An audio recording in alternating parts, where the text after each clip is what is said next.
Cleveland Browns' sixth quarterback, J.P. Shadrick. I don't stand a chance. Welcome in. It's Jaguars Happy Hour. Busy hour ahead as always as we continue to bask in the afterglow of the 2025 NFL Draft Hall. Jeff Lageman with us. We'll have a draft review of all the picks. He's been watching film, deep into the film room, digging deep on these 9 Jaguars draft picks, including Travis Hunter. You might have heard of him. He'll play both ways for the Jaguars. The impact he has already made on the Jaguars organization, and he's barely stepped foot on campus. And phase 2 of the offseason program is underway for the veterans. They've been out on the field the last few days this week as phase 2 is here. Jaguars Happy Hour presented by Dream Finders Homes, official home builder of the Jacksonville Jaguars. We're on 1010XL AM, Jaguars.com, Jaguars YouTube on this Thursday afternoon. JP Shadrick with the aforementioned Jeff Lageman. Good afternoon. Good afternoon. What's up? It's all good, man. What, 1 week after? Yeah, exactly 1 week. Yeah. What an exciting night that was. I mean, it was pretty incredible. And I hope I didn't make anybody nervous because when we had Baselli on, he said, what do you guys want to do? And you said, draft Genty. Right. And I said, trade up and get Travis Hunter. Because I said Genty, I was like, okay, Hunter's not going to be there. And, well, they're going to trade up, you know? Right. So that's why I picked Genty. Sure. No, I totally Hunter, get it. But you just said it. I said it, but I didn't know it. Right. So people were like wondering, I mean, did you know? And I'm like, no, I had no idea. I need to go back and watch Baselli's reaction. The reaction, I know. I don't remember what it was, to be honest with you. Probably a little bit of a subtle, surprised look. Probably, I bet so. if you looked real close. Well, there's probably video evidence. Well, and then the crazy thing is that we were kind of all hanging around, and then I can't remember which NFL scoop guy has it, Schefter or whoever, says there's talk of a trade maybe happen between the Cleveland Browns and the Jacksonville Jaguars. And I said, you're kidding me. Yeah. And sure enough, we went to Brian Sexton. Brian Sexton in Green Bay said he was hearing whispers at the draft. And we're like, uh-oh, here we go. So when all of a sudden the Tennessee Titans were on the clock, me and Frank Frangie were doing the show, and Frank's talking about, the draft and the Titans. I was like, look, let's make sure people are aware. Don't go get a beer or go get a sandwich because when the Tennessee Titans are done here, the Jaguars could be on the clock if this trade does, in fact, go through. And sure enough, it did. It was exciting. It's fascinating to hear the aftermath.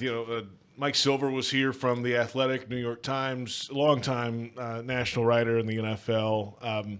And he was entrenched in the draft room all weekend, including that, and had the story that night of the trade and everything that went into it. And from his article, basically, they had the general deal in place 17 days before the draft, and nobody let knew it out. Which is amazing. It's in this day and age for that not to leak. That's truly amazing. And it all hinged on the Titans. I wonder how many people actually knew about that. I bet you know it's what I mean? Less than a handful. Exactly. Because, if you're talking about 17 days, there's, and if you're a new general manager, and look, I'm not trying to make any accusations, but when you come into a building with a regime that's been in place for a while, look, there's a handful of people that you're willing to trust. And so you want to make sure that there's only a few ears that actually know of what your plans are. And give credit to 2 organizations. One, James Gladstone and the Jacksonville Jaguars for keeping it quiet. And then also the Cleveland Browns. Barry and the also Browns. As well. Sure. And look, I can tell you this, Travis Hunter, if you're a fisherman, be glad you're not going to Cleveland.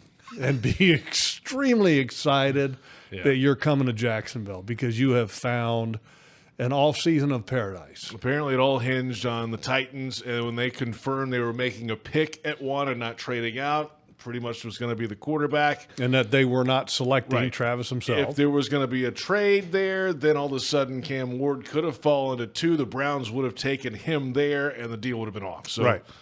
The deal is in, and Travis Hunter is in as well. Well, we're going to go through all the picks tonight, Logs. We've got a whole hour to do this. Yeah, But, yeah. I mean, the number one story, of course, really in a lot of ways in this draft was Travis Hunter. He's number one in jersey sales of rookies so far since the draft, by the way. I think that's changed now. I think Shadrick Sanders has surpassed him now. Okay. There's no guarantee Shadrick makes it, by the way. No. I mean, it's that's a whole nother topic right there. Legendary. Yes. I'm going to start dropping that word at the end of everything that I say from now on. Surprised you didn't come in with a JP, big- how about, legendary? Yeah. I love that. What are we doing, man? I don't know, man. But Travis Hunter, hey, they're going to let him play both ways. Try it out. Wide receiver, and then put him in at DB see how it goes this offseason, and then reassess. They've got a full plan in place for meeting times and schedule and practice and all these things. So, But it's fluid, and I right. think it has to be. And so the one thing I appreciate, first of all, I think James Gladstone is a very smart man. Let me just get that out of the way. But to go into this and some of the things that he said, I mean, he's put some lofty expectations out there on Travis, which, understandably so. I mean, they have a very high belief in him. But I give him credit, too, because he said that, we have a plan in place, but he's not so arrogant to say that we know everything. And what I loved is that he said, but it's fluid because this has never been done before. And let's get them in the building. Let's kind of see how things go, and then you adjust accordingly. And I just thought that was it was very smart to say that because at the end of the day, you're not sure yet. Nobody's ever done this. Mm-hmm. You've never been around him. You don't know the makeup. You don't know the physical demands of of a professional athlete versus college. It's different. So that part of it I respected highly. let's go through each side of the ball. I know you've dug in on tape on Travis Hunter over the last week or so, especially. Let's start on offense, where he will really kind of begin the bulk of his time. And what stands out the most to you when you go back and into the film room and watch Travis Hunter on the offensive side of the ball? I said this to James when we had him on our radio show the night of the draft, and was being totally honest, and I think I might have said this to you in the weeks leading up to the draft. He's the most effortless athlete that I have ever watched on film. He just makes everything look easy, and James actually used the term he's got incredible grace. Very graceful, and I thought that was another great, accurate way of describing him. But he makes things look easy. Just the body control that he has as a wide receiver, the speed, the ball skills that he has. I mean, making catches, and I'm here to tell you, and I was kind of nice to Shadrick Sanders leading up to the draft because I just wasn't a big fan of him. I thought Travis Hunter made him look really good at times. And also there was another wide receiver at Colorado that's a pretty good one, and I don't know his name, but watching some of the throws that Shadrick had. But my point of that is that Travis has ball skills, mad ball skills. And if he were on the field full-time as an offensive player, and in this draft, watching all of the wide receivers that I did, I watched the top, I think, 5 or 6 guys in the draft. Travis Hunter was by far and away the best wide receiver, and it wasn't even close. Ted McMillan wasn't even in the same neighborhood as Travis Hunter as a wide receiver.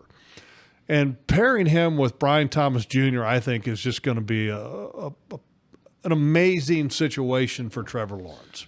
There's a lot to like, certainly on the offense side. You mentioned some of them about Travis Hunter. For me, it's in contested situations. He's covered, but he's not ever covered. He's never covered. I mean, the guy can be blanketed on him, and he's still going to get hands on it at least. I mean, somehow, some way, in so many different instances, he was able to do that in traffic at Colorado. The last time that I watched a wide receiver and came away watching the draft film that I was as impressed as this was Megatron. Oh, yeah, Calvin Johnson. Calvin Johnson, the Detroit Lions, when I was watching him at Georgia Tech. And I remember being Brian Sexton, and at the time I wasn't a big fan of taking the wide receivers high. And Brian and I we were talking about wide receiver or the potential top of the draft. And I said, you got to consider Calvin Johnson number 1 overall. And he was like, well, wait a minute. When did you change your mind on that? I said, he's one of the most incredible athletes I've ever watched. And so, and Justin Jefferson, another guy that was incredible to watch. And when you watch Travis, I mean, he's kind of similar to Justin Jefferson a little bit in a lot of ways, but the contested catches or the circus catches that he has, I mean, it's amazing to watch. And the body control, it's incredible. And what does he run the 40-yard dash in? I've never really seen Hunter? A time on, he never really did Travis Hunter. No, you never did it. I mean, because when you watch him run, he's effortless. And he's covering space like nobody's business. I'd love to know what his 40 time is. He hasn't run one. Didn't do the combine. Okay. Didn't do the pro day. All right. Didn't have to. I don't blame. Hey, he's as fast as he needs to Check be. the tape. Like Dion, right? Legendary. Runs as fast as Legendary. he needs to. Somebody that has a right to say legendary. Yeah, sure. I don't know. And as a defensive back, by the way, which the Jaguars are talking about kind of working that in, and I understand because like if I had to have a choice between playing him on the defensive side of the ball and the offensive side of the ball, I would choose offense. When you touch the ball potentially 70 times in a season, you can have a much greater impact on the game versus a corner, because teams can avoid a star corner. In the NFL, teams can't avoid covering. They have to cover him on offense. So, but as a defensive back, great ball skills obviously translates over to the defensive side of the ball as well. He never gets tired. He has outstanding ability to cover in man, and of course the anticipation is incredible.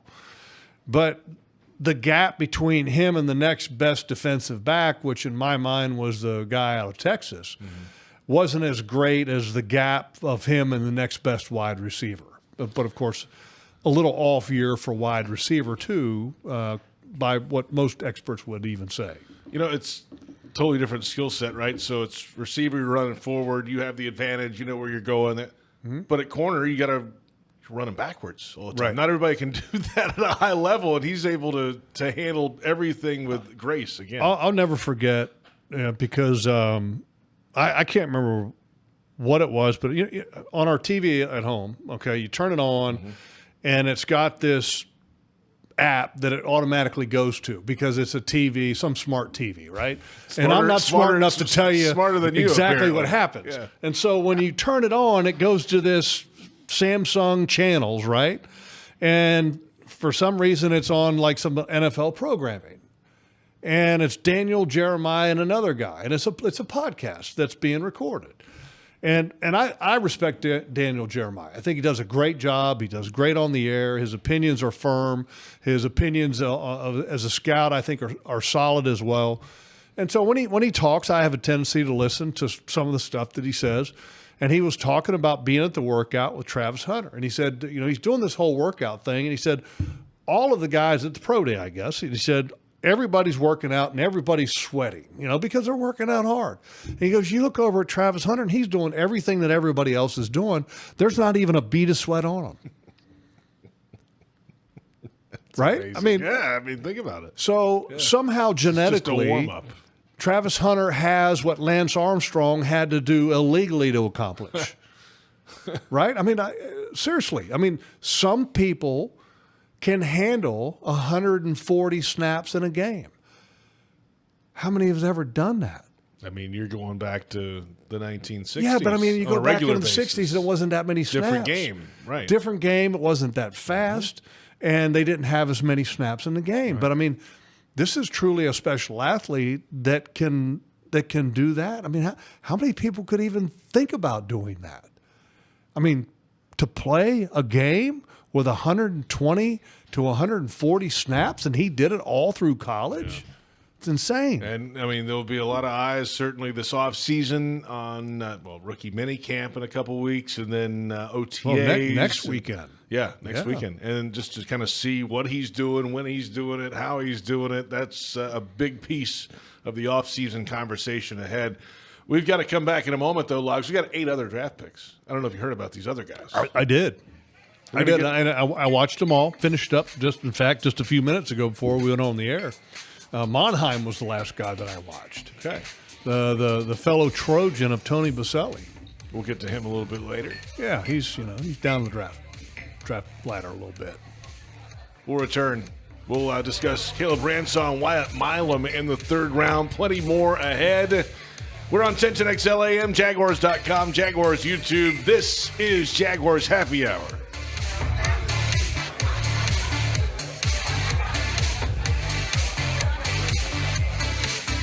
Since 2014, there's been only one official home builder of the Jaguars, Dreamfinders Homes. With quality-built homes and a speedy move-in process, we're in 20-plus communities in the best locations across Northeast Florida. Dreamfinders Homes is everywhere you want to live. So get off the sidelines, Jags fans, and get into the game. Let Dreamfinders help you navigate your home purchase and offer great interest rates. Visit dreamfindershomes.com for all your move-in ready homes and step up your game. Brooks Rehabilitation is proud to be the official rehabilitation partner of the Jacksonville Jaguars. We are here for them, and we are here for you. Ranked #1 physical rehabilitation hospital in Florida by U.S. News and World Report, our playbook is individualized treatment and exceptional care to get you back to living your life. Brooks has cutting-edge technology and therapy solutions in every care setting, treating sports injury, orthopedics, brain, spinal injuries, and more. Go beyond your expectations with Brooks Rehabilitation. And that's a Magellan first down. Move the freight, move the freight, move the freight. Would you like to control your own income?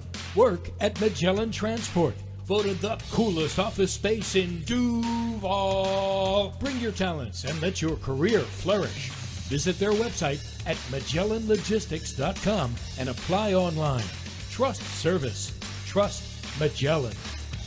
If you are an experienced electrician looking for your next big opportunity, look no further than the Miller Electric Company, a trusted name in the industry for over 96 years. At Miller Electric, we tackle the biggest projects in the city, offering you the chance to showcase your skills on a grand scale. We believe in rewarding hard work with the best pay, top-notch benefits, and an unbeatable culture where people actually care about each other. Take your career to new heights with Miller Electric Company. Apply today at millercareers.com. Miller Electric, an equal opportunity employer. Hi, my name is Charlie Jordan, and I'm the manager of social media for the Jacksonville Jaguars. So as manager of social media, we serve as a bridge between the fans and the franchise, and so my passion is rooted in being a fan, but I also get to work with the team each day. The Bright Future Scholarship was huge for me because I was able to pursue an education at the University of Florida, and because I didn't have to worry about paying for classes, I could spend my time covering the sports teams that I work around. I'm extremely grateful for the Bright Future Scholarship and the Florida Lottery specifically for allowing me to earn an education. The Jaguars bring performance, strength, and passion to every play. And you'll find the same when you bank with EverBank. Open an EverBank Performance Savings account and score serious savings. See what you could earn at everbank.com/Jaguars. EverBank, Advantage You. Member FDIC and the official bank of the Jacksonville Jaguars.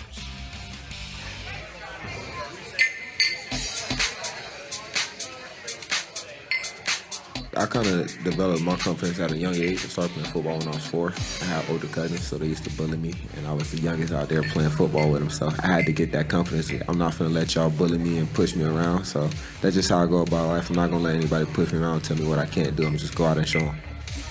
Travis Hunter in his introductory press conference the other day here at the Miller Electric Center, and welcome back. It's Jaguars Happy Hour. JP Shadrick, Jeff Lageman, and Jaguars football is presented by Fresh from Florida.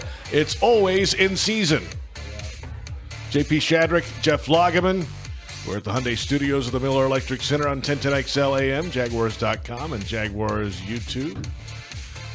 Travis Hunter talk will dominate the offseason. That's how that's going to go, and there's never enough. We'll get back to him a little bit later coming up. There were 8 other draft picks. The Jags, of course, traded away their second-round pick to move up to get Travis Hunter.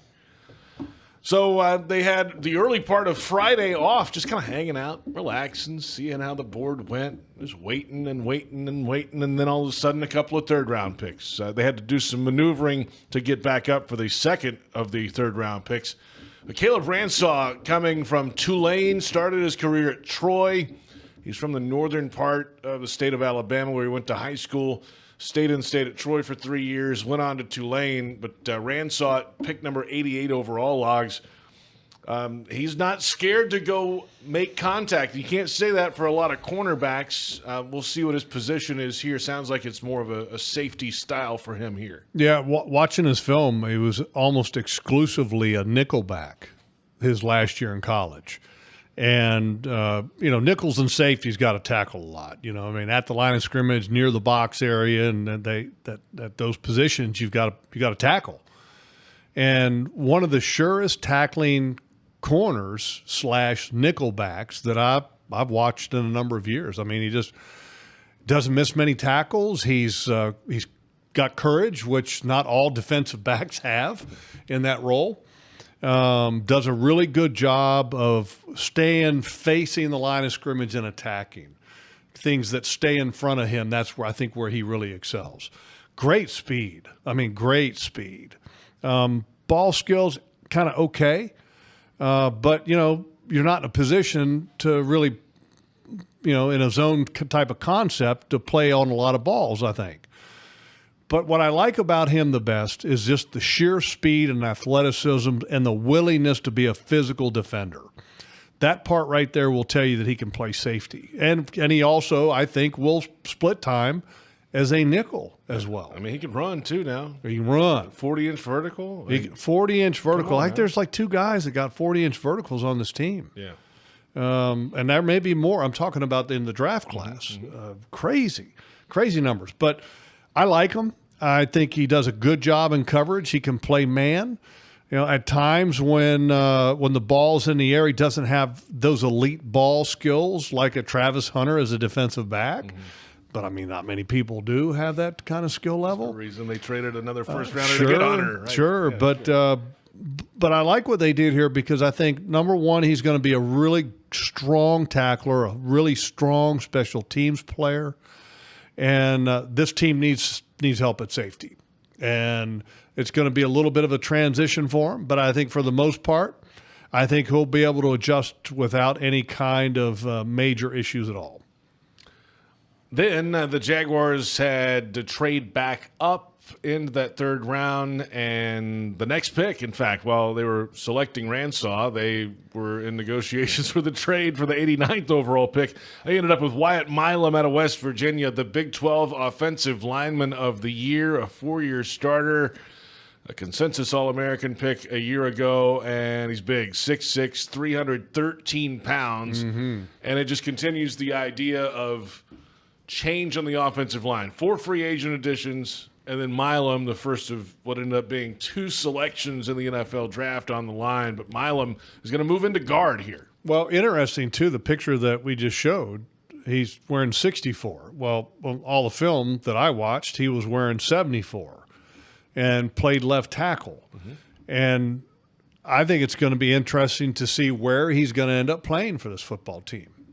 He's going to provide competition, I think, at multiple positions, guard and tackle. Okay. Like it. He finishes, got a little nasty to him, which I really like.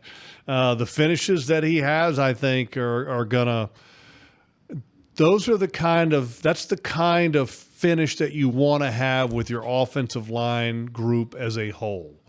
And that's probably one of the weaker things that the offensive line – one of the traits that they had over the last couple of years is that they didn't finish. Milam will finish each and every play. And he's not looking just to, he's sometimes looking to go to the echo of the whistle and likes to try to bury guys a little bit. Athletic, he's long. I don't know if his best position is going to be tackle. I think it's probably going to be guard. 6'6" guard. Yeah, that's the way of the National Football League nowadays, right? He doesn't have I don't think he's got exceptionally long arms, but he's a big, long, big guy, naturally big guy, tough as nails. Double teams, oh man, when he did double teams, because a lot of times a tackle will bump on a 3 and then go up to second level. His bumps were like throwing guys out of the bars to where the guard didn't have to hardly do anything. So he's fun to watch now. Fun to watch. I think he's going to be, if not a starter right away, then he's going to be a guy that may be into the lineup sooner rather than later. And that's, I was talking with John Ozier. You might have heard of him. And Bucky Brooks. Yeah. You might have heard of him also. Yeah. On Huddle Up yesterday. On the official Jaguars Podcast Network, Jaguars YouTube, all the places. And our conversation was about offensive line. And, a lot of times you say there's competition, but you know who the starters are going to be for the most part. Yeah. There might actually be some real competition on the offensive line this year. This is far from set, right? Well, and look, I think the veteran guys coming in are going to have a little bit of an advantage. Just because, look, they know how the league is. They've got experience. They're more mature physically. Some of these guys that come in with offensive linemen, sometimes it takes them a couple years to kind of get to the point physically to where they're men. There's a lot of guys that play college football that they haven't been playing football and lifting weights and eating full time and haven't gotten to the point physically that the guys are in the pros. And also the techniques and tricks and all that kind of stuff, anticipation, learning the system, learning the game at the NFL level. It's a distinct advantage for a veteran player, so it's very difficult for a young player to come in. Now, there's special cases, just like Baselli when he came in the door. I was like, my God, this guy's ready to go. But there's not a lot of guys that are built that way. But I believe that there is going to be legitimate competition, and I think Miles is going to be in the mix. We'll come back in a moment. We've got plenty more draft picks to go through, and you can still get that newly released draft cap, limited edition. Head to the Pro Shop or shop.jaguars.com and get your exclusive draft cap and do it today. Back with more in just a moment. It is Jaguars Happy Hour.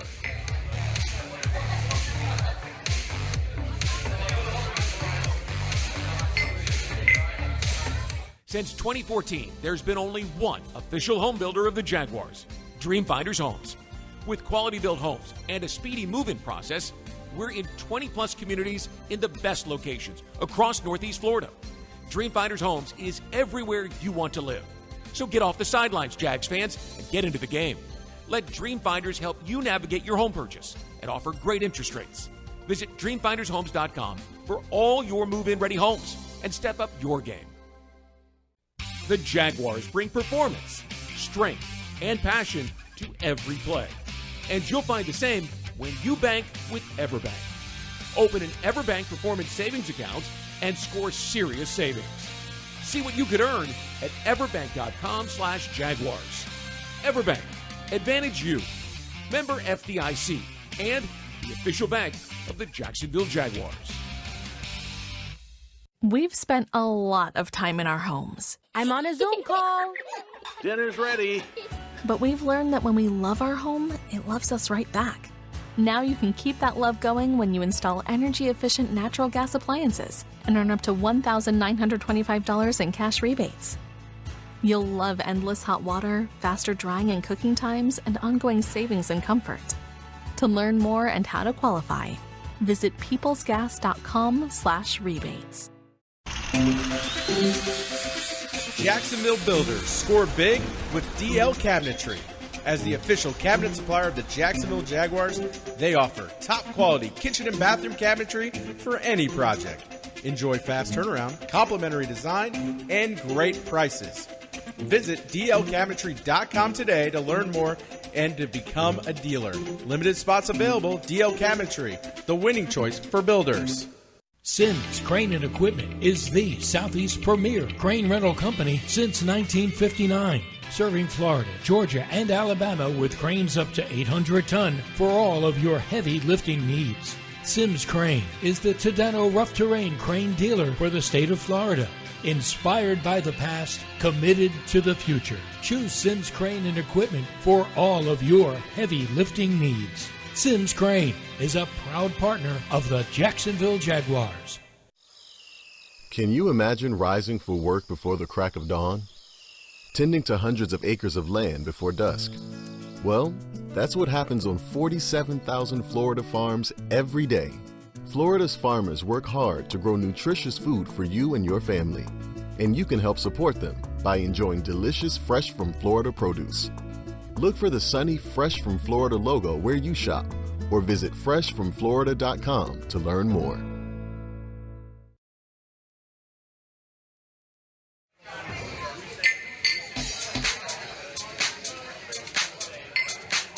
I go through the range of all emotions, and when it comes to competing, right, internally I have an extreme fire and an extreme passion for the sport of football and engineering team dynamics. But externally I do project and attempt to project it as a conscious effort, grace and poise. That's been practiced over time, right? Sure. And I've had to if that's my standard, failed, not met that standard multiple times in order, and I know that I'll fail in the future, right? There's likely to be a moment that I don't come through in a way that I would want to come through, and there will be moments where I'm proud of it, but that's certainly something I'm conscious of. James Gladstone, Jaguars GM, taped today with John Oehser on the Ozone podcast. It will be out soon. It will be a must-listen / watch on Jaguars YouTube. Welcome back. It is Jaguars Happy Hour. And the 2025 season at Daly's Place continues this month. Teddy Swims, May 10th. Kodak Black is replacing T-Pain May 31st. Styx, Kevin Cronin, Don Felder, June 2nd. Plenty of shows throughout the spring and on into the summer. A busy June especially. DailysPlace.com for tickets and show information. It's Jaguars Happy Hour. JP Shadrick, Jeff Lageman. We're at the Hyundai Studios, and we're inside the Miller Electric Center. 1010XLAM, Jaguars.com, Jaguars YouTube. We're reviewing the Jaguars draft class with Jeff Lageman, film expert. Well, I don't know about that, but spent the time watching. I probably spent about an hour watching each guy. Yeah. But today was a little – I had like two guys at the very end here where it didn't quite go an hour. Okay. Watched most of these guys for quite some time. And Bashul Tootin. Yeah, Bashul Tootin. Let's go through the day 3 picks here starting in the 4th round. Bashul Tootin out of Virginia Tech was at North Carolina A&T to start his career. Right. Transferred to Blacksburg. 4.3, 240, a 40.5-inch vertical jump at the combine. 4.32. I mean, just give people an idea. That's smoking fast. That's Fred Taylor fast. I mean, that's Fred Taylor fast.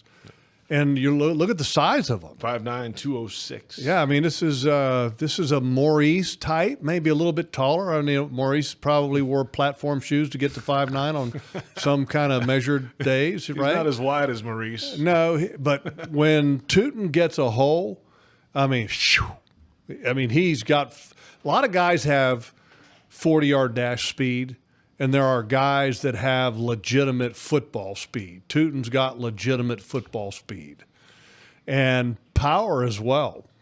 In the backfield, you're talking about a compact figure. Now, I don't want to say he's Ashton Jenney power because Jenney runs through more tackles than arguably anybody that ever watched in college football. But Tootin's got a little bit of that kind of at the beginning. But once he's in the open field, that power doesn't run through guys. But when he's untouched, I'm talking there's a smoke trail behind him. And got really strong vision, which is obviously a great trait to have if you're running back.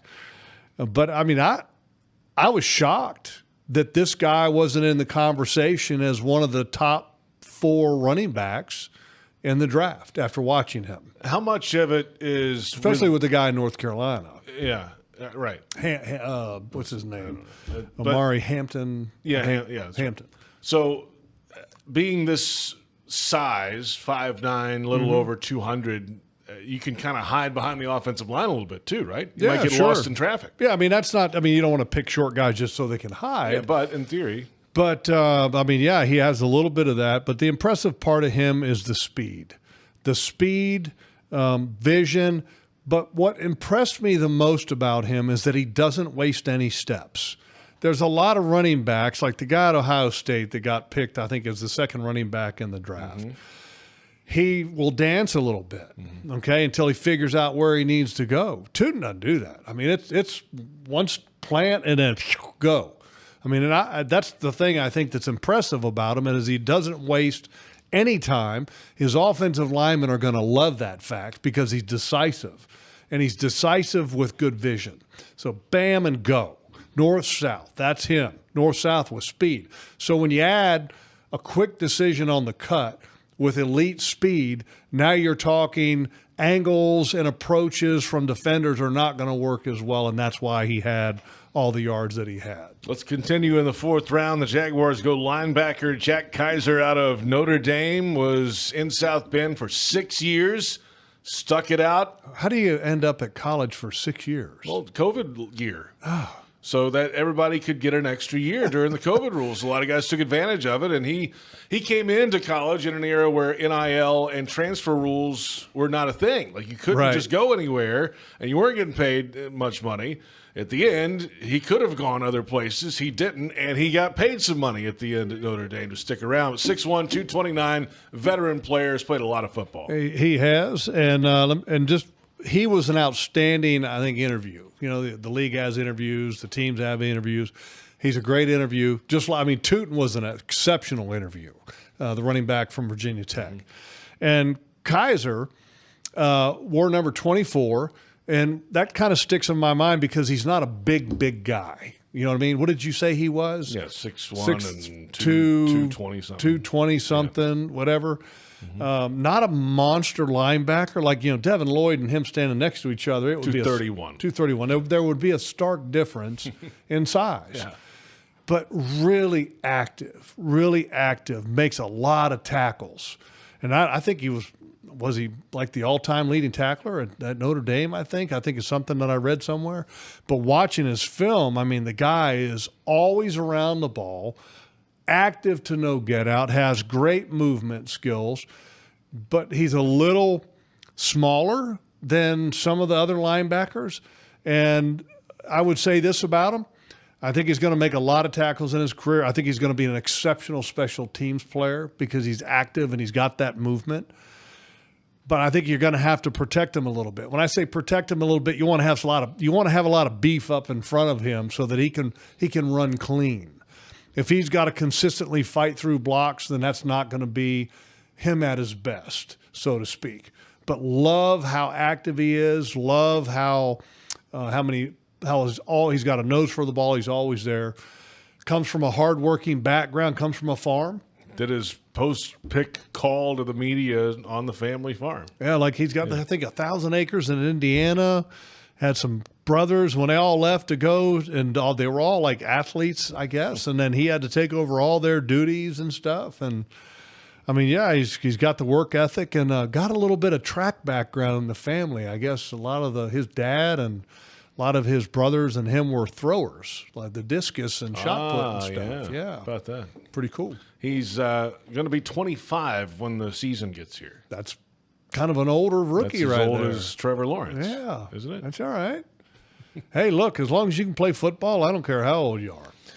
Jalen McLeod could play football at Auburn, certainly, in his last couple years. Started at App State, transferred over. He was a sixth-round pick as a linebacker. He was kind of the hybrid type, would stand up some. They put him on the edge in certain pass rushing downs, and 24 tackles for loss in 24 games at Auburn in his 2 years on the Plains. Yeah, he played a lot and with his hand in the ground, and I should actually correct that and say hands.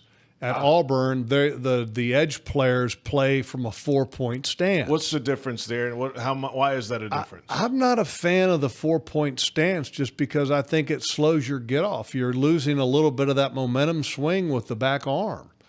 But I can tell you this, I mean, there was no problem with him doing it. But he's kind of did a little bit of both at Auburn. He was on the edge in a 4-point stance. He would stand up in that kind of spinner roll where he would be a fourth rusher and they'd have 3 down and he would kind of move around and go to different gaps and rush. And there were times that he stood up as like a spy and played linebacker. Now at the All-Star game that he went to, they played him as an inside linebacker, which I think is more than likely going to be where he ends up residing at. But I think he can give them a guy that maybe can contribute some snaps at edge, you know, and 2-minute drill where you're kind of rotating guys through.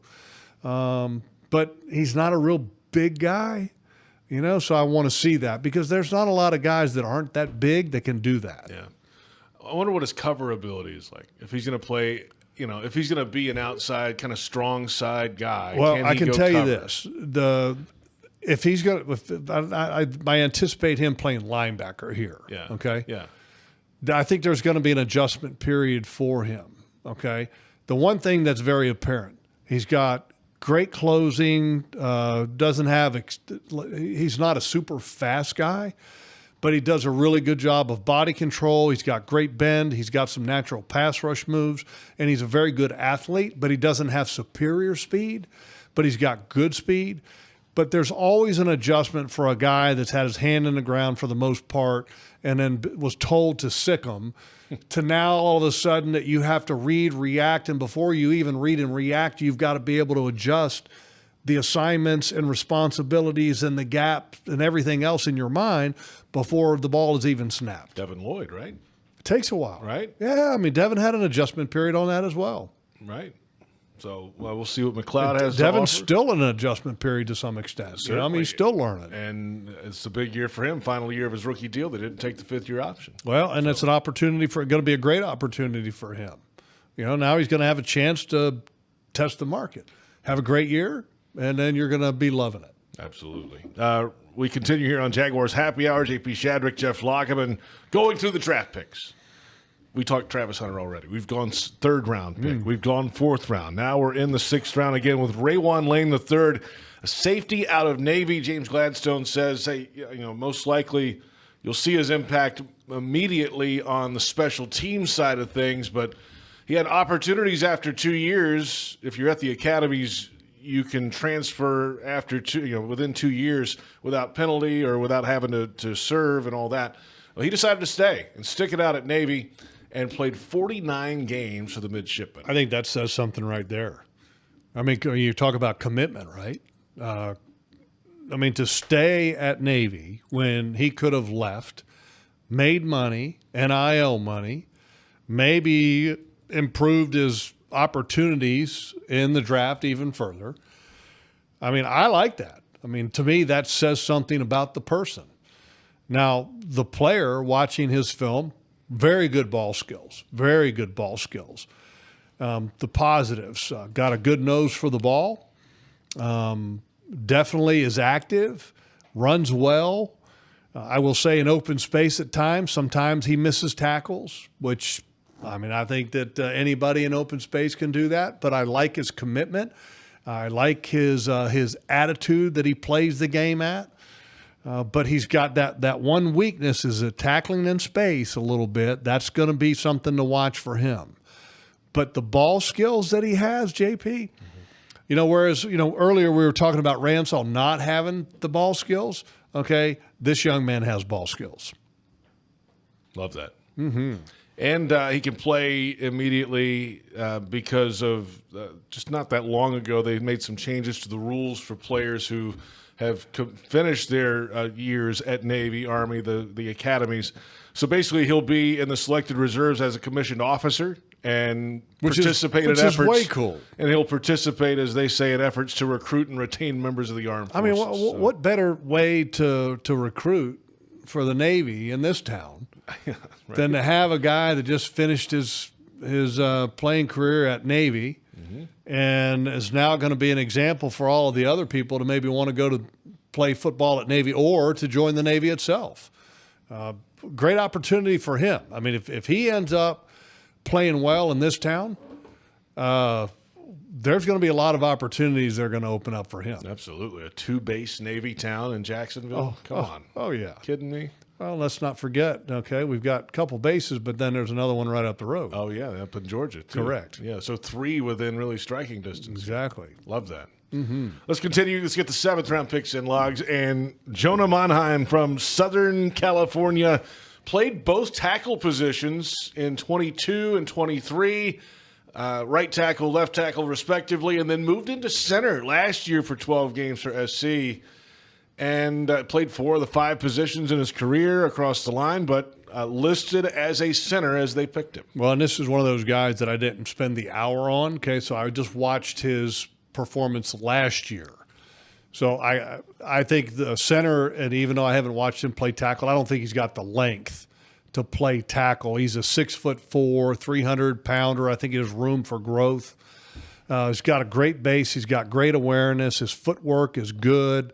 Got to do a little bit better sometimes with his first step and gaining ground instead of kind of shuffling with it. But balance, anticipation, I think he's going to get bigger to be more effective. Does an excellent job at getting to the second level.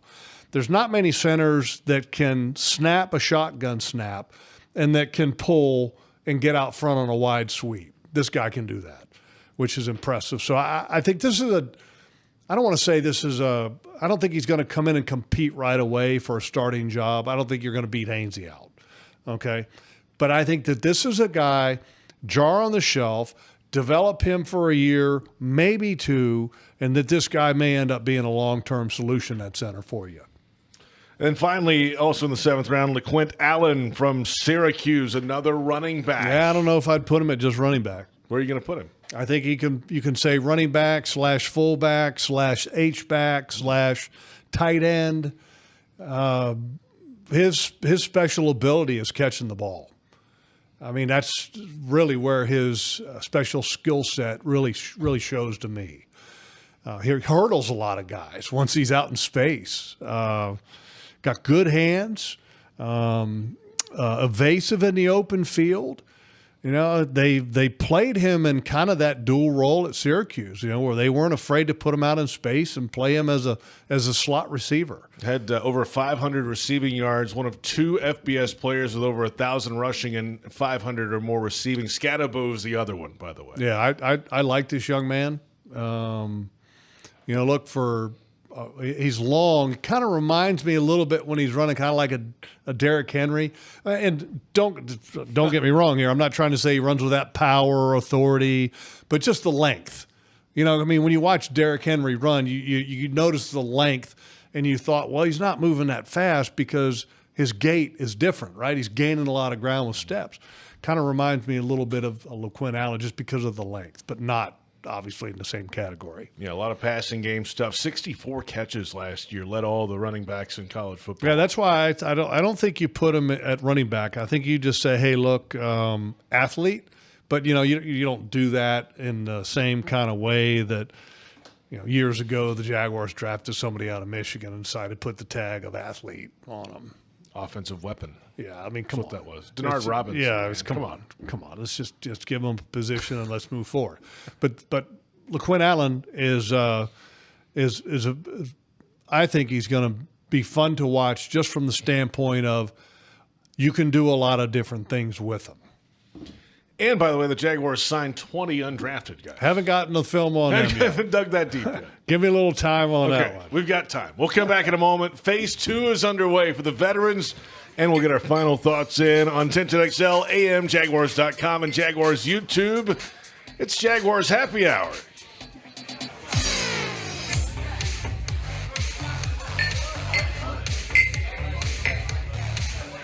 Since 2014, there's been only one official home builder of the Jaguars, Dream Finders Homes. With quality-built homes and a speedy move-in process, we're in 20-plus communities in the best locations across Northeast Florida. Dream Finders Homes is everywhere you want to live. So get off the sidelines, Jags fans, and get into the game. Let Dream Finders help you navigate your home purchase and offer great interest rates. Visit DreamFindersHomes.com for all your move-in ready homes and step up your game. The Jaguars bring performance, strength, and passion to every play. And you'll find the same when you bank with EverBank. Open an EverBank Performance Savings account and score serious savings. See what you could earn at everbank.com/Jaguars. Everbank, Advantage You.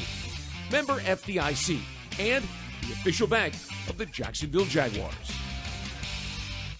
Hi, my name is Charlie Jordan, and I'm the manager of social media for the Jacksonville Jaguars. So as manager of social media, we serve as a bridge between the fans and the franchise, and so my passion is rooted in being a fan, but I also get to work with the team each day. The Bright Future Scholarship was huge for me because I was able to pursue an education at the University of Florida, and because I didn't have to worry about paying for classes, I could spend my time covering the sports teams that I work around. I'm extremely grateful for the Bright Future Scholarship and the Florida Lottery specifically for allowing me to earn an education. Sudduth is on the 20, the 10. Yes, another successful move to a new home. I tell you, folks, I've never seen a team more prepared than the Sudduth crew. With a dominating lead in training, trust, and efficiency, it's no wonder why Sudduth is the official moving company of the Jacksonville Jaguars. For the past 100 years, Sudduth has provided local, long-distance, and international moving services in Jax. While the Jags are moving the chains on game day, Sudduth is helping you on moving day. Visit sudduth.com/Jags for a guaranteed quote. To aim higher, run faster. It's what elite athletes do. Always strive for better. At UF Health, we have that same DNA. To not just treat a stroke, but to create a fleet of mobile stroke treatment units. To not just do research, but to use AI to save lives with one of the most powerful supercomputers in academia. We believe, like athletes, that human progress has no finish line. UF Health, National Medical Center for Team USA. For 48 straight years, Ford F-Series have been the best-selling trucks in America. We got here by engineering breakthrough technology, redefining Built Ford Tough, and never settling for second best. But what's really made Ford F-Series the #1 selling trucks in America is you. Ford F-Series, built Ford Tough. Based on 1977 to 2024 calendar year total sales.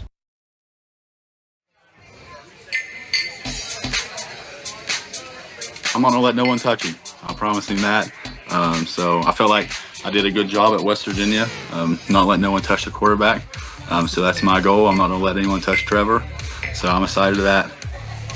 Wyatt Milam, yeah, that's a good way to start as an offensive lineman. Don't let anybody touch number 16. Good idea. Welcome back. It's Jaguars Happy Hour. JP Shadrick with Jeff Lageman. We're at the Hyundai Studios on 1010XL, AMJaguars.com, and Jaguars YouTube. And Jaguars Happy Hour is presented by Dreamfinders Homes, official home builder of the Jacksonville Jaguars. We've gone through the draft class. Still have rookie minicamp next weekend, so keep an eye out for maybe some possible news on that in the next week or so. Don't want to ruin it. Meanwhile, veterans are here. Phase 2 of the offseason program is underway. It started on Monday, which means that the coaches can be out there for the first time with players. Right. No helmets, though. No helmets still. No team drills, no one-on-one stuff. Basically, it's just individual drills. Yeah, now that's that's the pace of the off season, and that's the way it should be. But the biggest part is that when you've got a new coaching staff like this, the moments that you have on the grass, great teaching opportunity because you've got new systems, and so you want to end up having that become kind of second nature by the time you hit the ground for minicamp. So then once you get to training camp, it's just an afterthought that the system is already in there and you're not even thinking anymore. You're just being an athlete. If you're watching us on Jaguars YouTube, you're seeing Liam Cohen and Trevor Lawrence on the field together for the first time.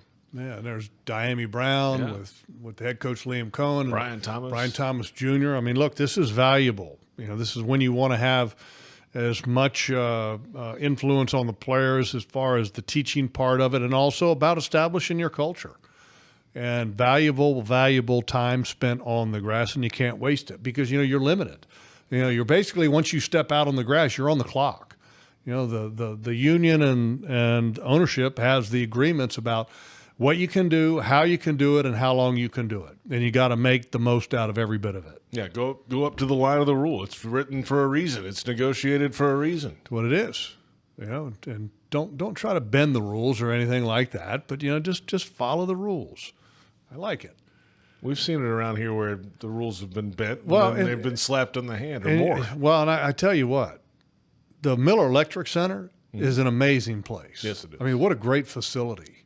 I mean, you compare what there is today versus what it used to be like for the Jaguars here. I mean, it's night and day. Every modern amenity tool is there for the players. It's all right at their fingertips. It's all convenient. I mean, kudos to the city, kudos to Shad, because this place is top notch. Everything he needs right here. Why would you go anywhere else? You don't need to. You don't need to at all. By the way, they signed a defensive end, Agba. Agba, what do you think? I like it. Emmanuel Agba. Why did we wait like 2 years, 3 years to sign another edge player? You're asking the wrong guy. That guy's not around anymore.